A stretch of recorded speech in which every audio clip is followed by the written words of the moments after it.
Mga katropa, ako po ay talagang natatawa dito sa mga tangang DDS, super, biro mo. Ginagamit nila yung video ni Vice Ganda patungkol sa PhilHealth, at talaga namang pinangangalandakan pa nila at tinutuligsa ang gobyerno at si PBBM, talaga naman kung tawagin nila ang Pangulo ay ganun-ganun na lang, sobra silang manlay, sagad hanggang buto, akala mo naman ay napakatalino nila.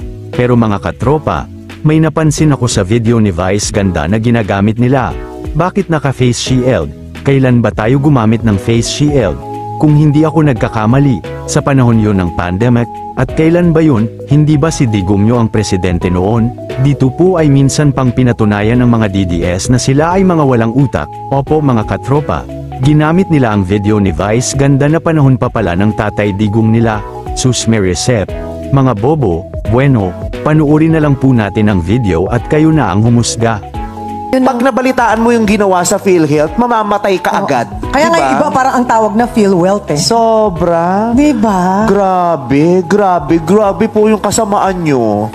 Yung mga nagnakaw sa PhilHealth, kung Kasi sino man yung yun, ang mga grabe po ng kasamaan. umaasa doon yung mga... Nakaw ka pa lang, ang sama na nun. Oo. Pero yung magnakaw ka sa mahirap at sa mga may karamdaman, grabing kademonyohan yun. At yung Ang kademonyohan nyo na yan, hindi lang kayo magdudusa, pati mga kaapu-apuhan nyo magdudusa sa ginawa nyo, mga walang yakay. Maliman yung nararamdaman ko, pero for me, you don't deserve compassion. Nakakalungkot. Sobrang Deserve nyo ang galit nakakapanglabot. ng lahat ng tao dahil ang sama talaga, no? Hindi ako sensitive. Ayaw ko lang talaga ng bastos. Ayaw ko ng walang hiya. Dito naman po sa mapapanood nating video, ay nagpapahayag ng tunay na kalagayan ng PhilHealth ngayon. Nilinaw po dito na mali ang mga sinasabi ng mga tangang DDS, puro lamang sila mga fake news, at lahat ng kanilang akusasyon ay nangyari sa panahon ng Tatay Digong nila. Opo mga katropa, sa kanila pong mga mukha tumapon lahat bang mga masasamang salita at fake news na ibinato nila. Yan ang tatak DDS, ang sobrang katangahan at fake news. Panuorin po natin ang video. Salamat po uli sa inyo mga katropa. Hi guys, I just got back from doing different payouts, both for TUPAD and ECT within Davao del Norte. So that was in Panabo City and Tagum. And kakabalik ko lang, and people kept tagging me dito sa PhilHealth issue, which again started yesterday. Nagulat ako na biglang may nakita akong post na parang kinakawawa masyado ang PhilHealth na hindi nyo ata alam ang totoo. Sana bago kayo mag-react at sana ipalabas ninyo na parang kawawang-kawawa ang lahat ng Pilipino dahil sa ginawa ng PhilHealth, inintindi niyo po muna ang proseso ng gobyerno at ang katotohanan dito. Hindi po budget ang tinanggal sa PhilHealth, guys, ha? Subsidy po mula sa gobyerno. Ang budget po at subsidy ay dalawang magkaibang konsepto. Bakit naman bibigyan ng subsidy ng gobyerno ang PhilHealth kung may 600 billion pa itong nakareserba na pondo na hawak-hawak nila?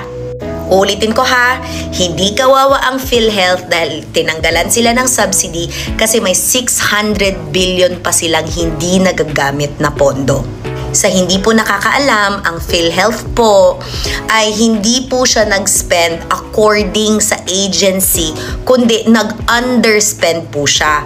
Kaya nga po, hindi kayo masaya sa serbisyo na binibigay ng PhilHealth po sa inyo.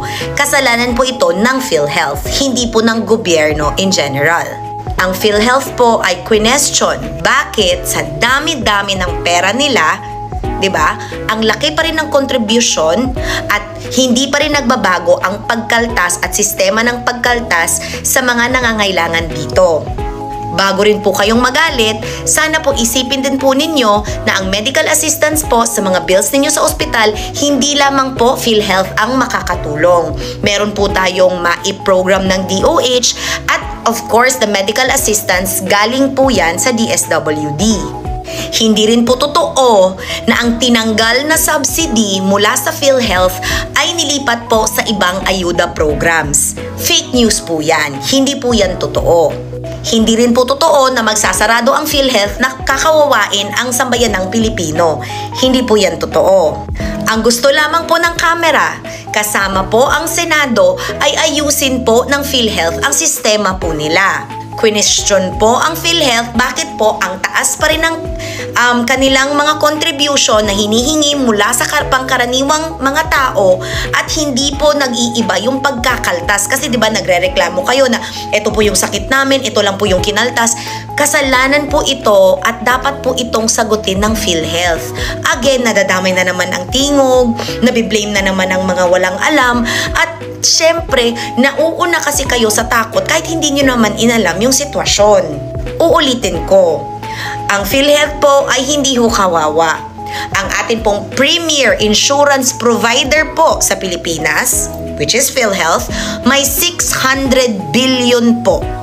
Kaya po napag-isipan ng bicameral committee na hindi sila bigyan ng additional subsidy.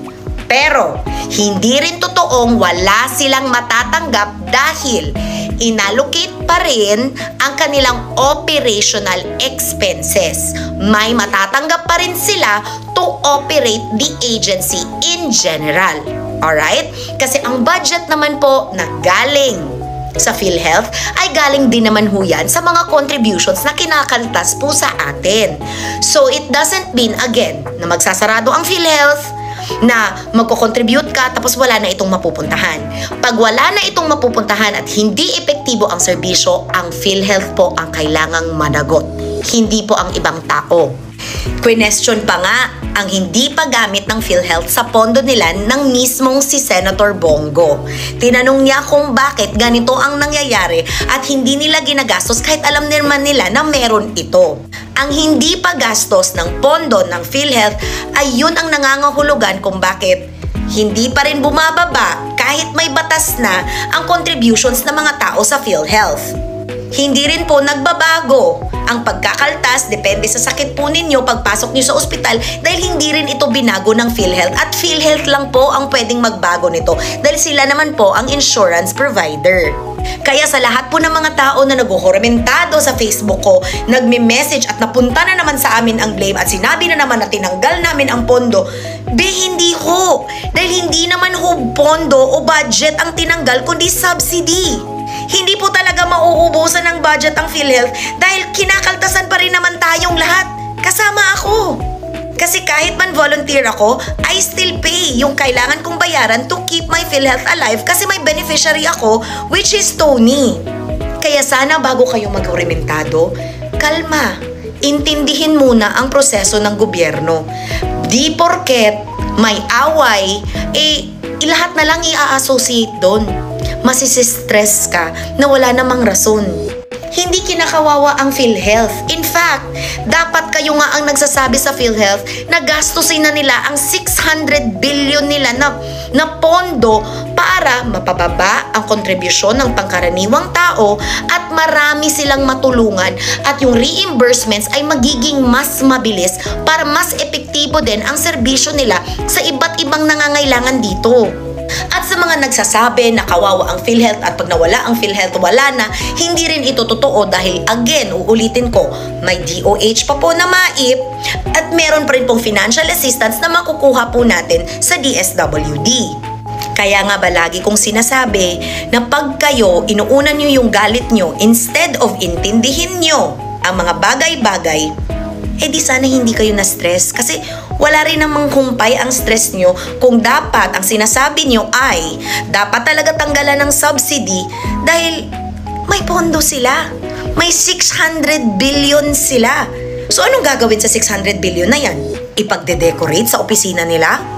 Kaya dapat ang ginagawa natin, we are calling on to PhilHealth to properly manage their funds, to be able to babaan ang mga contributions, which is may law na naipasa nito na 3.25% starting 2025, ibababa doon sa premiums na binabayad ng pangkaraniwang tao. Kasi uulitin ko, hindi naman ho ayuda program ang PhilHealth. Ito po ay isang insurance provider and the premier insurance provider of our country. Kaya ulit, nagsasabi, ma'am, na ospital po ako, ito lang po yung kaltas. Yan yun. Kaya kailangan nilang gastusin. Okay? Yung 600 billion nila, di ba, dinimonize nyo din ulit ang pagbalik nila ng pera na hindi nila nagastos, di ba? Ibabalik dapat sa National Treasury, ginawa nyo rin ng issue. Siyempre, ibabalik talaga dapat yan sa National Treasury ang pondo na hindi mo ginagamit. Eh, di ba galit na galit kayo sa korap? Tapos ngayon, ang pagbalik ngayon sa gobyerno, galit na galit pa rin kayo? Pick a struggle, B!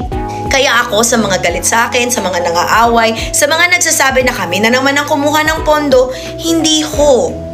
Hindi ho. Kasi wala naman hong transfer of funds. Wala naman pong kinuha dito at nilagay dito. That is not true. Yan lang po ang gusto nilang sabihin para mag-fit ulit sa narrative nila. Tulad lang din yan sa paninira nila sa memorandum between Tingog, DBP, and PhilHealth. Kaya ang weird, no? Galit na galit kayo na kunwari, kinakawawa ang PhilHealth, pero paano na lang nga yung 600 billion?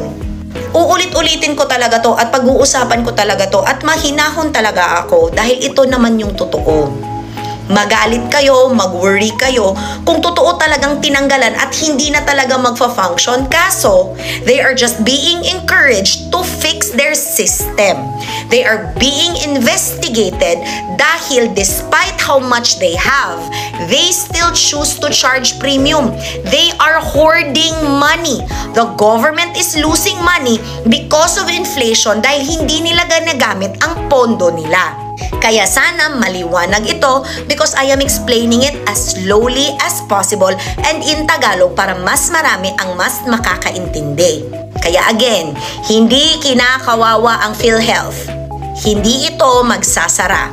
Hindi rin totoo na tinanggalan ito ng buong buo dahil binigyan pa rin sila ng pang-operational expenses nila.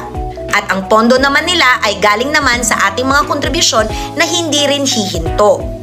Ang kailangan lamang dito ay ayusin ng PhilHealth ang kanilang sistema sa loob para mas maganda ang kanilang paninerbisyo sa pangkaraniwang Pilipino. Nagkakaintindihan ho ba tayo? Uminom ng tubig at makinig ulit sa video na ito. Rinse and repeat. Ingat! Mwah!